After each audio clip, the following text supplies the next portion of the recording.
Hein, j'étais pas certain. Attendez, quand je prends des positions comme ça, c'est en millions d'euros, je vais pas m'amuser à vendre quelques millions d'euros et puis à partir, quoi, faire un tour dehors. Non, non, je hedge ma position. Et donc, ben voilà, derrière, ça a dévissé. Ils étaient tous bullish. Moi, j'étais rien du tout. Il y a eu dans le passé aussi des moments où j'avais des vraies convictions. Des vraies convictions. Où je me disais, bon là, on est vraiment voilà, sur des... Mais je sais pas, j'avais vraiment matière, si vous voulez, à me faire une bonne idée de ce marché. Là, aujourd'hui, l'idée qu'on se fait, c'est haussier. Il y a de l'argent, on ne sait pas quand est-ce que ça va s'arrêter. Je pense que, de toute façon, certains seront prévenus avant nous, comme je pense que certains étaient prévenus que Bernanke allait faire enfin qu'il allait continuer de racheter 85 milliards. C'est pour ça qu'on est parti, d'ailleurs, ce jour-là, d'un point haut, et puis on a été encore plus haut. Hein. Et regardez ce qui s'est passé. On était au plus haut. La nouvelle est tombée, on est allé donc taper à nouveau plus haut, et depuis, rien. Ça veut dire quoi? Ça veut dire qu'il coiffe? Possible. Possible. Coiffer, ça veut dire qu'il profite de l'effet d'annonce pour distiller du papier.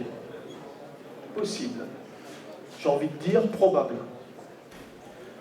Pour autant, il n'y a pas de signal de vente. On ne parle pas non plus. C'est pour ça que le synthétique est adapté. Moi, je ne ferai pas de plan sur la comète pour aller chercher 3450. Je ne ferai pas de plan directionnel comme ça pour aller chercher 5000. Mais j'ai un outil qui, grâce au fait que la volatilité est très faible aujourd'hui, historiquement faible, puisqu'on est en volatilité implicite autour de 16 sur le CAC, 15, 13, 14, 15, 16, en dessous de 20, c'est pas mal, c'est une faible volatilité. Ça dépend d'où on vient, hein. On a connu des volatilités à 3 semaines avec des 8%. Après, c'est des éléments de comparaison. Juste avant le vote de...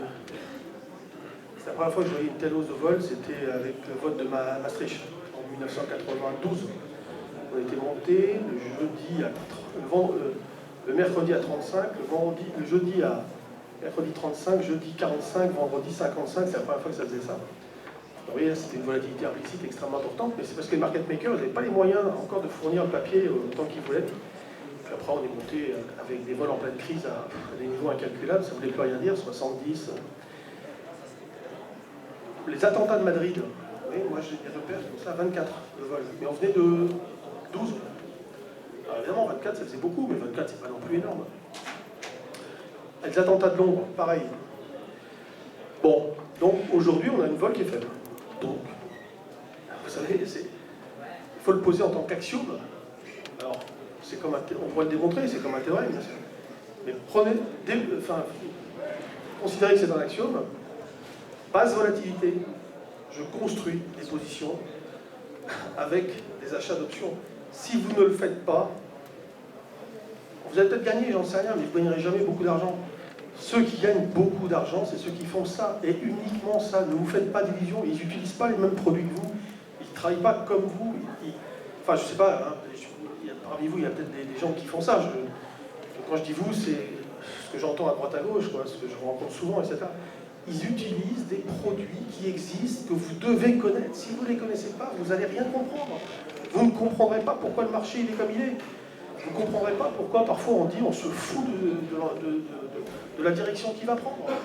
Puisqu'on construit des positions, l'art un peu du trading, pas du scalping, hein, du trading, et pour gagner de l'argent, pas pour faire du jeu, pour gagner, je ne vais pas dire avec une quasi-certitude, mais presque, c'est construire des positions comme ça, synthétiques.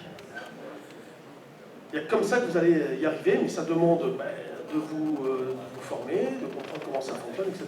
Voilà. Après, si vous faites de l'intraday, mais je ne sais pas, moi si parmi vous, il y en a beaucoup qui faites de l'intraday, avec Stéphane, on donne notre avis sur BFM. Moi, je le donne tous les jours, hein, puisque au départ, c'était mon émission, qui s'appelait Un coup d'avance avec Jean-Luc Lussac. Et alors bon, Vous avez 4085 comme niveau d'alerte important. Voilà, 4085, considérez que peut-être, si vous avez payé, moi je ne paye pas, hein, si vous avez eu le courage de payer 4002 pour aller chercher 4005, moi je ne fais pas, hein. Je ne sais pas faire ça. Si vous faites ça, ben, posez-vous la question de vendre si on casse 4085, parce qu'en règle générale, c'est facile, hein, il y en a, ils ont acheté je ne sais pas où, et ici, ils conseillent d'acheter. Ils conseillent aussi d'acheter ici, en disant ça va aller à 4003, etc. Et puis là, ils disent, ben, j'attends, je ne bouge pas. Ouais, d'accord, mais parce qu'on est là. Mais si on était là, ben, ils diraient la même chose, ou alors ils diraient rien, on ne parlerait pas. Le problème, c'est qu'en général, celui qui ne fait rien dans un mouvement comme ça, c'est quelqu'un qui ne fait jamais rien. Vous comprenez ça? C'est une fois comme ça sur BFM, on avait, il me revenait sur Tokyo, et Tokyo avait perdu, je ne sais plus, 15. Alors le gars il dit, ah non, il ne faut pas bouger, ça va remonter. Peut-être ça va remonter, mais c'est exactement les mêmes qui disaient précédemment ça va remonter, puis ça a mis, je sais pas, 30 ans à remonter, 25 ans, je sais pas combien de temps ça a mis. Tokyo a baissé pendant des années, des années, des années, des années, des années, des années. Des 10, 20 ans. Et c'est jamais remonté, ça s'est mis à remonter récemment.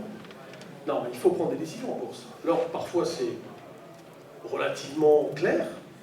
Et puis, quand, comme ça, tout dépend de facteurs vraiment techniques, hein, ben, là, on n'est pas à l'abri d'un changement politique de la Fed, mais masqué, enfin, au départ. Parce que, regardez, ils mentent tout le temps. Ils avaient dit qu'ils essaieraient d'être très clairs, qu'ils ne prendraient pas par surprise, qui donnerait des indications précises, qui préviendra un petit peu à l'avance, et c'est ce qu'ils ont fait. On va faire